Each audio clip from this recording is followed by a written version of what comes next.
November 1876, Eastern Montana Territory, when Helena Bergstrom positioned her cast-iron cook stove against the north wall of her sod house instead of the traditional center placement.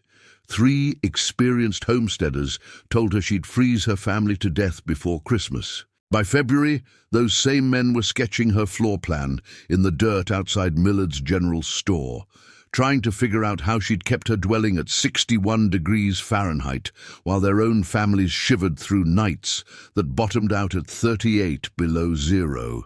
The Yellowstone River Valley stretched flat and merciless in every direction from the Bergstrom claim, 640 acres of bunchgrass and alkali soil that Helena's husband Eric had filed on 18 months earlier. They'd cut their sod bricks from a low-lying patch near Alkali Creek, stacking them 2 feet thick into walls that rose 7 feet high before they'd topped the structure with cottonwood poles and more sod. Standard construction for that country. What wasn't standard was what Helena did 3 days after Eric rode south to Miles City for winter supplies and didn't come back. The November wind had teeth. It came straight down from the Canadian territories without a tree or hill to slow it, and it found every gap in the sod walls where Helena's trowel work hadn't been perfect. She'd been heating the 14 by 18-foot space with the cook stove positioned in the exact center of the room, the way her neighbor Thomas Whitmore had shown her. Heat spreads equal to all 4 walls that way, Mrs. Bergstrom. Learned that building winter quarters for General Crook's cavalry. But the center position meant the stovepipe ran straight up through the roof, and every BTU that could have heated the space was escaping into the Montana sky. More troubling, the drafts from the poorly chinked north wall hit the stove's radiant heat and created a convection current that actually pulled cold air across the floor where her 2-year-old daughter Astrid played. Helena stood in her doorway on November 19th, watching the northern horizon turn the color of an old bruise. She'd been a schoolteacher in Stockholm before Eric convinced her that America's frontier meant opportunity. Now opportunity looked like freezing to death in a hole in the ground, while her husband was either dead himself or delayed by early snow. She had 43 days of firewood stacked against the east wall, cottonwood mostly, with some willow branches that burned too fast and too cold. Temperatures were already dropping into the single digits at night. Do the math. If she burned wood at the current rate, trying to keep the center position stove producing enough heat, she'd run out by New Year's. Astrid would be lucky to see her 3rd birthday. Thomas Whitmore rode over on November 21st. His beard already frosted white, though it was only 10 in the morning. He'd homesteaded the adjacent section, 640 acres to Helena's west, and considered himself the valley's authority on winter survival, which wasn't entirely wrong. He'd survived 3 Dakota winters before migrating to Montana Territory. "Saw your chimney smoke," he called out, swinging down from his roan gelding. "Burning awful steady for this early in the season. You'll be out of fuel by January, you keep that up." Helena invited him inside, poured him coffee from the pot on the stove. Thomas walked a slow circle around the room, studying her setup. "Center placement, good. That's correct methodology. But you're losing heat through that pipe faster than you can generate it. And this north wall," he pressed his palm against the sod. "Feel that? Cold's coming straight through. You need to think about moving south before the real cold hits. Maybe Miles City, find work through winter." "My husband will return," Helena said. "Mrs. Bergstrom, Eric's been gone 17 days. Miles City's a 4-day ride in good weather. We got 8 inches of snow last night." Thomas turned his coffee cup in his hands. "I'm not trying to speak ill, but you need to face facts. This sod house is built well enough, but you're a woman alone with a child and 40 days of firewood. The mathematics don't favor you." Helena watched her daughter stack wooden blocks near the stove's radiant heat. Astrid had Eric's blonde hair and Helena's stubborn chin. "Thank you for the coffee, Mr. Whitmore." After he left, Helena stood at her north wall for 20 minutes, palm pressed to the sod, feeling the cold seep through. The wall was 2 feet thick, 730 pounds of earth per linear foot, she'd calculated when they built it. But sod was only an insulator when it was dry, and the autumn rains had saturated the walls before the freeze locked in. Now that north wall was essentially a 14-foot-long cold sink, radiating chill into her living space at roughly the same rate the center-positioned stove was radiating heat. She was in a thermal stalemate she couldn't win. That afternoon, while Astrid napped, Helena dismantled the stovepipe. The cast-iron sections came apart reluctantly, creosote flaking onto her hands. She'd bought the stove from a freighter in Bismarck, $43, which was half their cash reserves, and it weighed 187 pounds, according to the receipt. Moving it alone would be difficult. Moving it alone while maintaining a fire so her daughter didn't freeze would be nearly impossible. She didn't care about nearly impossible. Nearly impossible still left room for possible. It took her 4 hours. She kept a fire burning in the firebox while she worked, feeding it small pieces of cottonwood, letting the stove cool just enough to handle without burning herself, but not enough to let the room temperature drop. She used Eric's pry bar and 3 sections of cottonwood pole as rollers, inching the stove across the packed earth floor.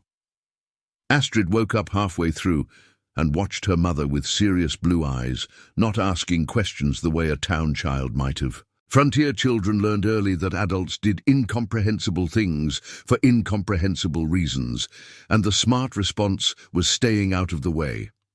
By the time the sun set at 4:47 p.m., Helena had the stove positioned flush against the north wall, the wrong wall, the coldest wall, the wall that every homesteading guide and experienced settler would have told her to stay as far away from as possible.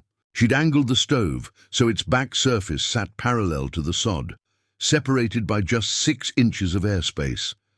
Then she'd run the stovepipe horizontally along the wall for 8 feet before turning it 90 degrees upward through a new hole she'd cut in the roof.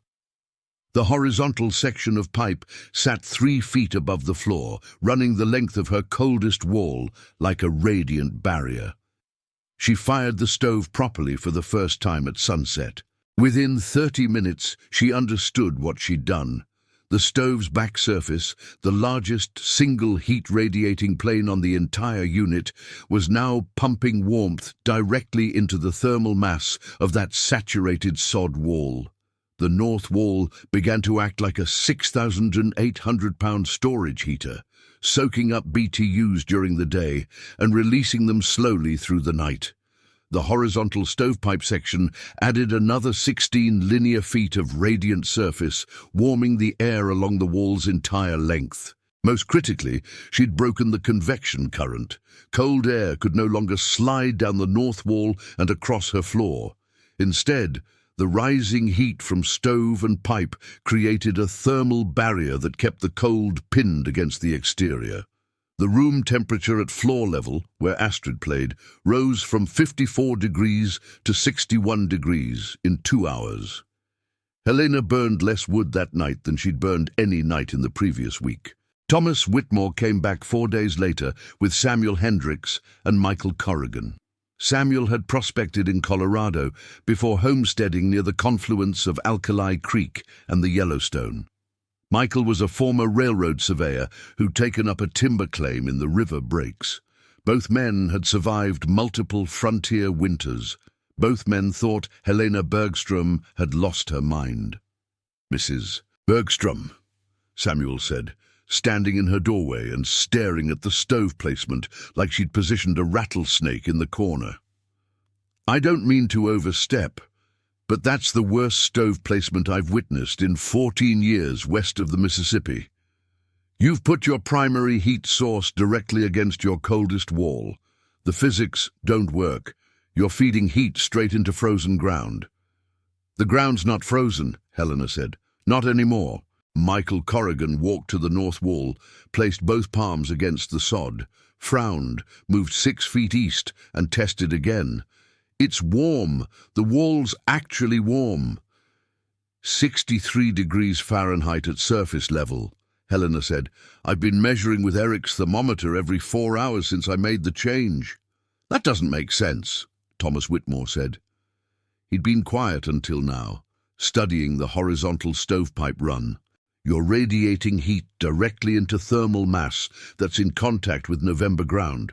You should be losing every BTU to conduction. That wall should be a heat sink, pulling warmth out of your living space. It was, Helena said. When the stove was in the center, the north wall sat at 41 degrees and pulled heat from the air continuously. Now the stove heats the wall to 63 degrees, and the wall releases that heat slowly overnight. The wall's not fighting my heat source anymore. It's storing it. If you're learning something here about how frontier settlers solve problems that modern building codes would have declared impossible, hit that like button. These people didn't have engineering degrees. They had observation skills and a willingness to experiment when the alternative was death. Samuel Hendricks wasn't convinced. You're burning wood at the same rate? Less, Helena said. I'm down to 4 logs per night instead of 7. The horizontal pipe section provides additional radiant surface, and the thermal mass effect means I don't need to maintain as high a fire temperature. The wall holds heat through the night and releases it when the fire burns down. I'd need to see this over a full winter, Michael said. 1 week of mild weather doesn't prove the concept. It's been 11 below zero the last 3 nights, Helena said. I wouldn't call that mild. The men left unconvinced, which was fine with Helena. She wasn't trying to convince anyone.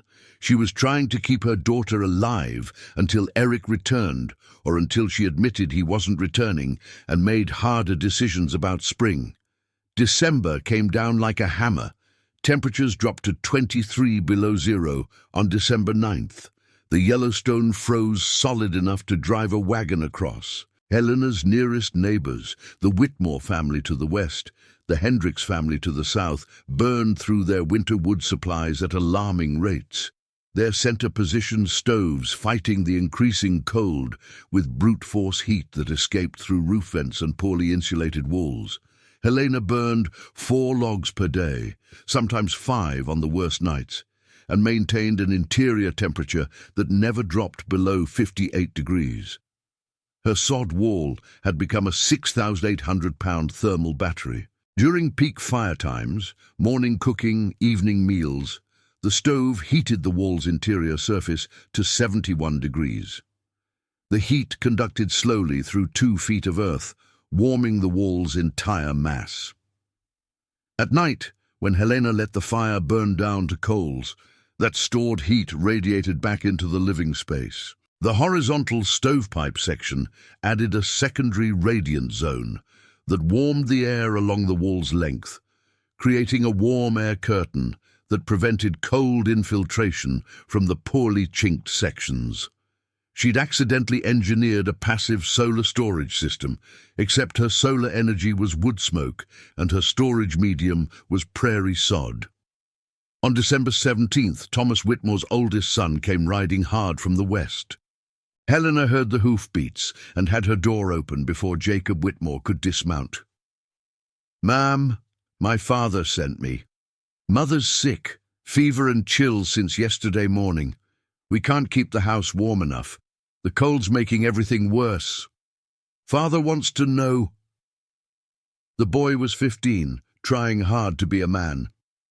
"He wants to know if your stove placement actually works, or if you've just been lucky with mild weather." Helena looked past Jacob to the western horizon. "Tell your father to bring your mother here, and bring your 3 siblings. I have room." The Whitmore family moved into Helena's sod house that afternoon. Catherine Whitmore had influenza, fever of 103, chills so violent she couldn't hold a cup steady. The 3 children were frightened and cold, wearing every piece of clothing they owned in layers. Thomas carried his wife through Helena's door and stopped dead, feeling the warm air hit his face. "It's 64 degrees in here," he said. "Outside's 19 below. How is this possible?" Helena had him position Catherine near the stove, but not too close. Fever patients needed warmth, but not excessive heat. She made willowbark tea for the fever and wrapped Catherine in Eric's wool blankets. Then she showed Thomas the wall temperature gradients she'd been recording, surface temps at various distances from the stove, interior air temperatures at different heights, wood consumption rates compared to exterior temperatures. "You've turned your wall into a masonry heater," Thomas said, studying her measurements. "I've seen these in Pennsylvania, stone fireplaces built with internal channels that store heat, but those are designed structures. This is just sod." "Sod's thermal mass," Helena said, "doesn't matter if it's designed, matters if it works." Catherine Whitmore recovered in 4 days, her fever breaking on December 21st. The Whitmore family stayed through Christmas, not because they needed to, but because Thomas was taking notes. He measured Helena's wood consumption. 4 logs per 24-hour period, each log 16 inches long and 6 inches in diameter. He measured her interior temperature stability, 59-64 degrees throughout the day, never dropping below 58 overnight. He measured the exterior wall temperature, 47 degrees on the wall's exterior face, which meant enough heat was conducting through to prevent snow accumulation and ice formation. "This changes everything," Thomas said on Christmas morning. They were standing outside watching the sun rise over frozen prairie. "Every homesteader in Montana Territory is fighting winter with brute force heat. We're burning wood like it's infinite and losing most of that heat through our roofs. You figured out how to store it." "I just moved a stove," Helena said. "You moved it to the one place everyone said was wrong." Thomas packed his pipe but didn't light it. Too cold, the tobacco would burn unevenly. "That takes either genius or desperation." "Desperation," Helena said. "Genius is what you call desperation after it works." Word spread through the valley like a grass fire in August. By mid-January, Helena had received visits from 17 homesteading families, all wanting to see the wrong stove placement that was keeping a widow and child comfortable through Montana's worst winter in memory. Some visitors were skeptical. Michael Corrigan brought a surveyor's level and accused Helena of angling her floor to make the temperature readings look better. Some were converts. Samuel Hendricks moved his stove the day after visiting, then rode back 3 days later to report his wood consumption had dropped by 40%. The real test came in late January. A blizzard rolled down from Saskatchewan that made December's cold look like spring. Temperatures dropped to 41 below zero. Wind chills reached unmeasurable levels. Thermometers stopped registering. Horses wouldn't face into the wind. Exposed skin froze in less than 2 minutes. The storm lasted 6 days. Helena burned 5 logs per day during the worst of it, maintaining an interior temperature of 57 degrees. Families with center-position stoves burned 8, 10, 12 logs per day and still watched their children shiver under every blanket they owned. Thomas Whitmore lost 3 fingers to frostbite trying to bring in wood during the storm's peak. Samuel Hendricks's oldest daughter developed pneumonia from sleeping in a room that dropped to 44 degrees overnight. Michael Corrigan's family abandoned their claim temporarily, moving into Miles City until spring. Of the 23 homesteading families within a day's ride of Helena's claim, 17 suffered cold-related injuries or illnesses during that January blizzard. Helena and Astrid played checkers by lamplight, comfortable enough that Astrid complained about wearing her wool socks indoors. Eric Bergstrom returned on February 3, 1877. He'd broken his leg in a riding accident south of Miles City, spent 6 weeks in a boarding house healing, and rode home expecting to find his wife and daughter dead or relocated to town.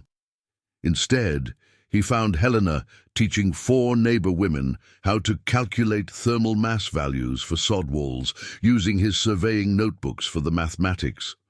"You moved the stove," he said, standing in the doorway with his crutch, staring at the setup. "You were gone," Helena said.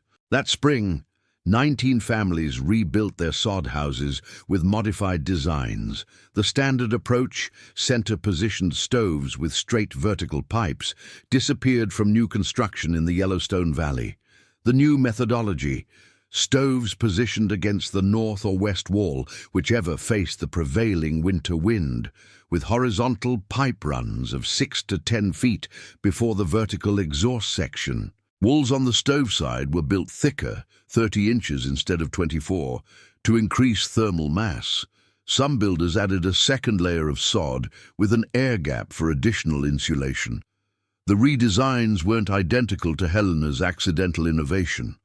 Thomas Whitmore added a stone heatsink behind his stove, river rock gathered from the Yellowstone, stacked dry without mortar, creating an 800-pound mass that absorbed heat during cooking and radiated it overnight. Samuel Hendricks ran his horizontal stovepipe in a serpentine pattern along his north wall, increasing the radiant surface from 16 feet to 23 feet.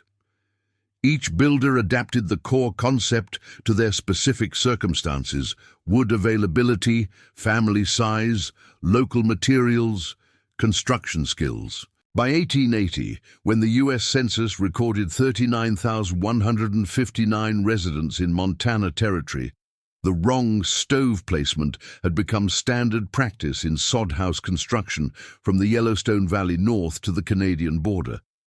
Homesteading guides published in 1882 and 1884 included diagrams showing recommended stove positions against prevailing wind walls, with notes about thermal mass benefits and reduced fuel consumption.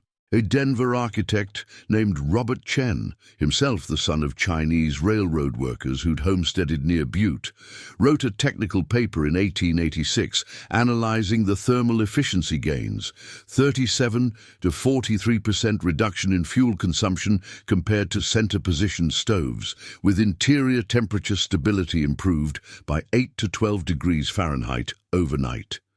The technique spread beyond Montana. Wyoming homesteaders adopted it by 1881. Settlers in the Dakota Territories were building with north wall stove placement by 1883.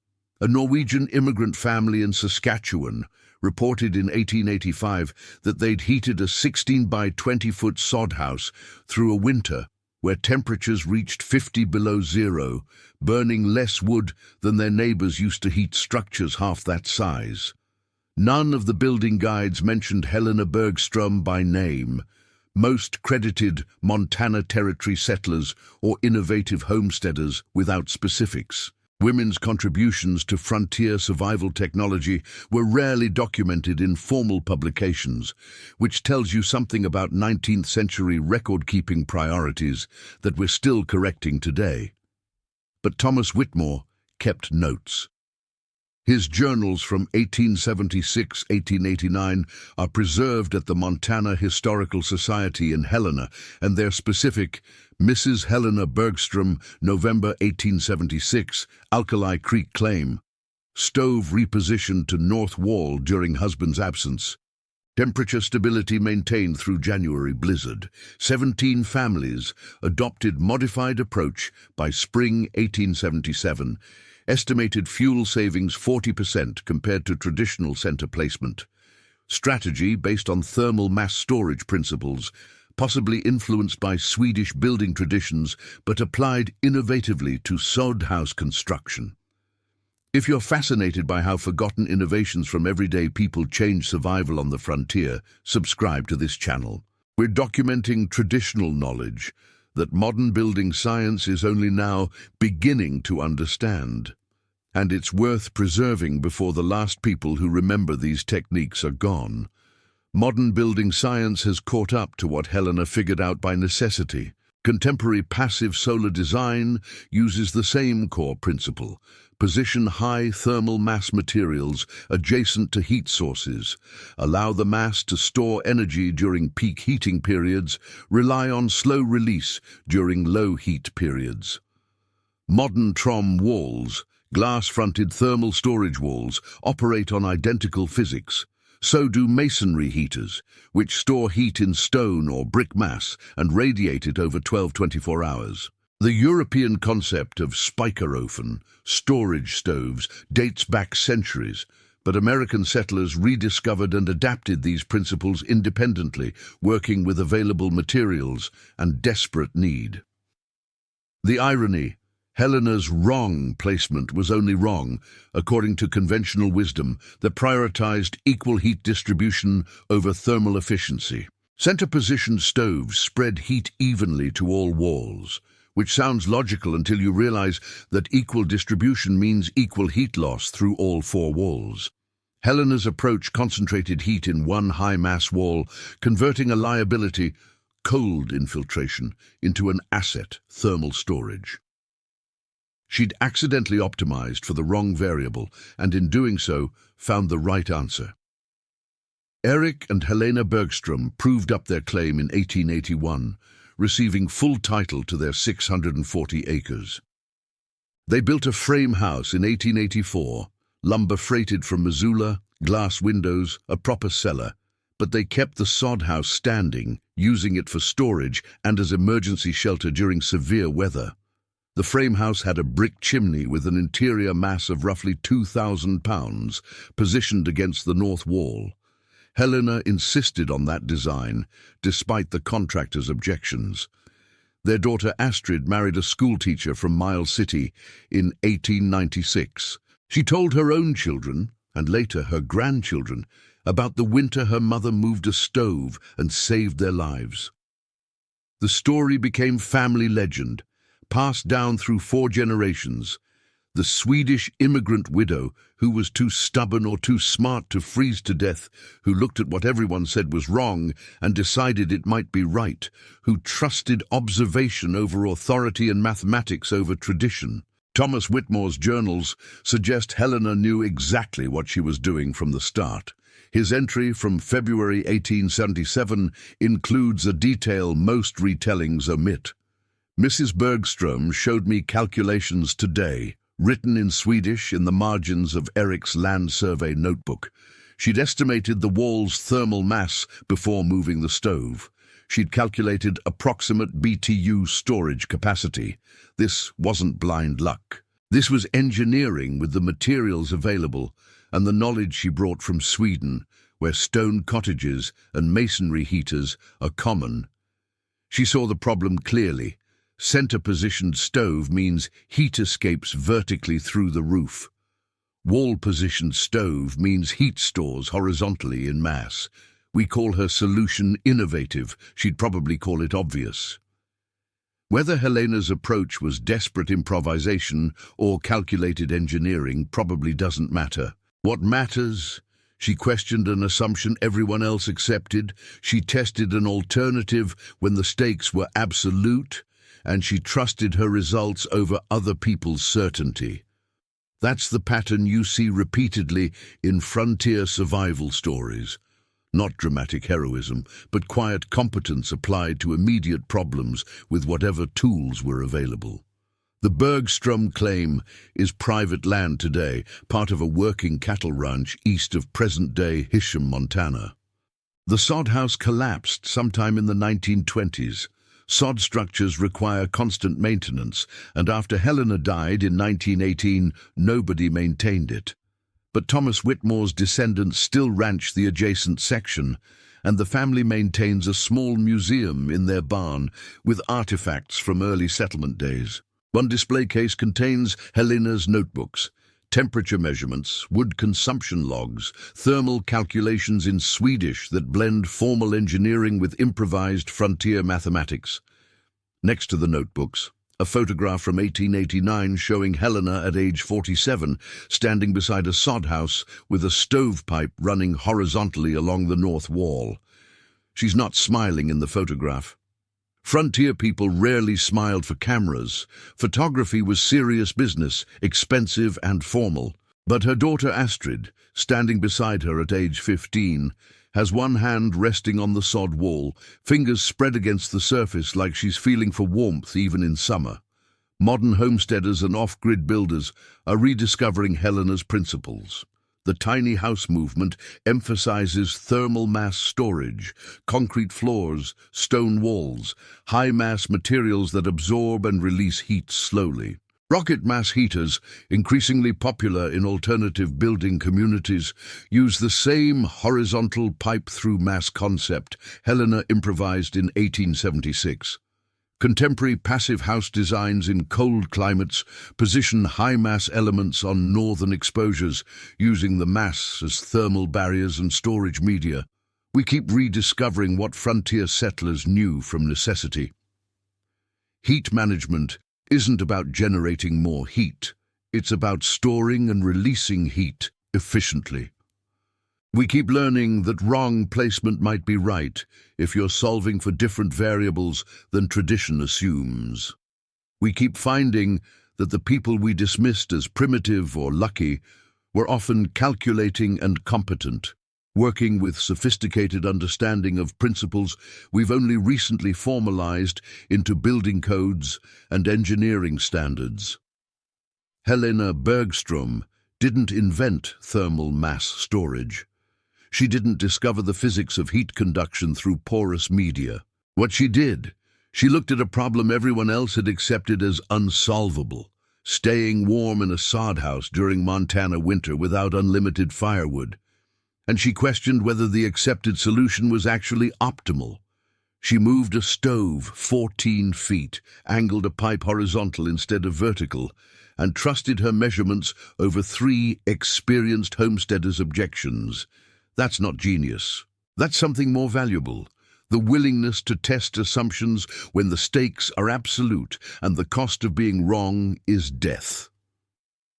The winter of 1876-77 killed 43 settlers in Montana Territory, most from cold-related causes: hypothermia, pneumonia, injuries sustained trying to gather firewood in blizzard conditions. Helena and Astrid weren't among them, because Helena made an unconventional decision in November and had the confidence to maintain that decision when experienced men told her she was wrong. Every spring after 1877, fewer families died from cold in the Yellowstone Valley. That wasn't because winters got milder. Climate records show 1878 and 1881 were actually colder than 1876. Fewer families died because more people had adopted Helena's wrong approach to stove placement, and wrong had become right through the simple evidence of survival. If you appreciate stories where ordinary people questioned conventional wisdom and changed outcomes through observation and courage, click subscribe. These aren't legends about heroes. These are records of competence under pressure, of practical intelligence applied to immediate problems, of immigrants and settlers and ordinary families who trusted themselves enough to try something different when different was their only path to survival. That kind of knowledge is worth preserving. That kind of courage is worth remembering. March 1918. Helena Bergström died at age 76. 42 years after the winter, she moved a stove and changed building practices across the northern frontier. Her obituary in the Miles City newspaper mentioned her service to the community, her role in establishing a school district, her survival of frontier hardships. It didn't mention the stove. History often forgets the quiet innovations, the small decisions that changed everything for the people directly involved, but seem too minor to record in formal archives. Except Thomas Whitmore recorded it, and Samuel Hendricks told his children, and Astrid Bergström passed the story to her grandchildren, and those grandchildren told their children, and eventually someone donated Thomas's journals to the Montana Historical Society, where they sit today in acid-free boxes, available to anyone curious enough to ask about early heating systems in sod house construction. That's how survival knowledge persists, not through official channels, but through the informal networks of people who lived it, tested it, trusted it enough to pass it on. Helena's innovation spread because it worked, and it worked because she understood something fundamental about heat and mass and the difference between conventional wisdom and actual wisdom. She moved a stove to the wrong place, And by doing so, she found the right answer to a question everyone else had stopped asking. Not where should the heat go, but where should it stay?